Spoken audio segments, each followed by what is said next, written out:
तुम्ही ज्यावेळेस आमच्या जिव्हारी वार करता त्यावेळेस असले भोगावं लागतंय, लय भोगावं लागल आणखीन. हो, आणखीन तरी नाच सोड, काड्या करायच्या. तू नाच सोड, कारण मराठ्याच्या ताकदीला ताकद नाही पुरणार.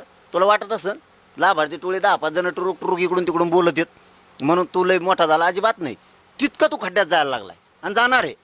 तू ते नादी लागूच नको. ते दिले तरी आंदोलन करावं लागलेत लोकाला. आधी घोषणा केलेली ती, आत्ताची नाही. दाबलं होतं ते दुसरं का झालं. आता ते महाराज उपोषणाला बसले होते तिथं, त्यांनी दुसरंच करायचं, खेळखंडोबा करायचा प्रयत्न केला. ते माहीत झालं की ते आंदोलन सुरू झालं आणि आंदोलन सुरू झालं की दिली. असे नाही ना, तू किती डाव टाकतो आम्हाला सगळं माहिती आहे. तो हे डाव टिकणार नाहीत बाबा. शहाणा समजून घ्यायचं कवा बी. आता आपल्याला तोडीस तोड लागलाय. आपण आता मराठा संघ सामंजस्याने वागून व्यवस्थित राजकीय करिअर करून घ्या. आम्हाला राजकारणाशी देणं घेणं नाही. आडवा पडला तो लाभार्थी टोळीन दम नाही खाल्ला की मी पुढे उभाच. मसाजो ग्रामपंचायतमध्ये संतोष देशमुख यांच्या पत्नीला पराभवाचा सामना करावा लागला. यावरून देखील वेगळ्या चर्चा ज्या आहेत त्या तुमच्या विरोधात देखील पाहायला मिळाल्या ओबीसी नेत्यांकडून. हेच नाद त्यांना भवायला लागलेत. कुठलं कुठं काय जोडायचं. मी त्या ग्रामपंचायतमध्ये लक्ष दिलं का? ती भावनिक मुद्दा आहे त्यांचा, गावचा विषय, राजकारणाचा विषय. आपण कसलं डोकं लावायचं नाही. आणि ती कुणाचा आहे दुसरा आलेला? अरे सगळे आमचंच आहे ना. हे का मी का भेद करायचा? स्वरूपानंद भैया आला आमचाच, धनंजय भैया आला देशमुख आमचाच.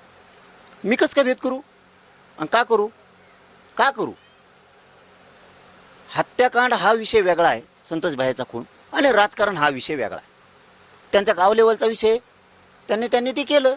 आपण का डोकं लावायचं? पण यांना प्रत्येकाचं ते सुचतं. आता होतंय काय, मी मुद्दाम तुमच्याकडे बोललो आहे ही विषय, ते होतंय काय, यांना वाटतं आम्ही त्यांना तसं ट्रोल केलं की मग लोक कमी होते. लोक कमी नव्हतं, आमचे जास्त गरम होते. आणि तितका फटका ती खतखत आता परळीत पण गेली आहे मराठ्यात.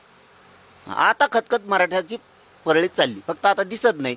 कारण त्याची आणखीन थोडी फडफड आहे, ती मला कमी करूच तर. कारण एक जण आता गेला, आता त्याचं नाही कुणी, आता दुसरा कोणीतरी एक जण तयार करतोय तो त्याच्यासारखाच, अशी पण माहिती. त्याच्यासारखाच तयार करतोय दुसरा आणखीन.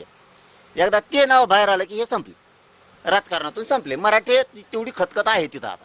आणि आम्ही तिथल्या मराठ्यांच्या पाठीशाहीत अडचण आल्यावर ते आमच्या पाठीशी धाकं तिथले मराठी एखाद्या दहशतीमुळं, दादागिरीमुळं तिथले मराठीला बाहेर नाही पडत.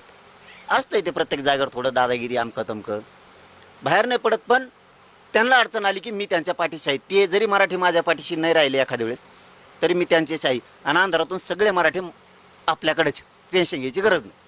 तर एक थोडं वेगळ्या विषयाकडे जातो. बच्चू कडू जे आहे ते शेतकऱ्यांच्या प्रश्नावर त्यांनी आंदोलन केलं.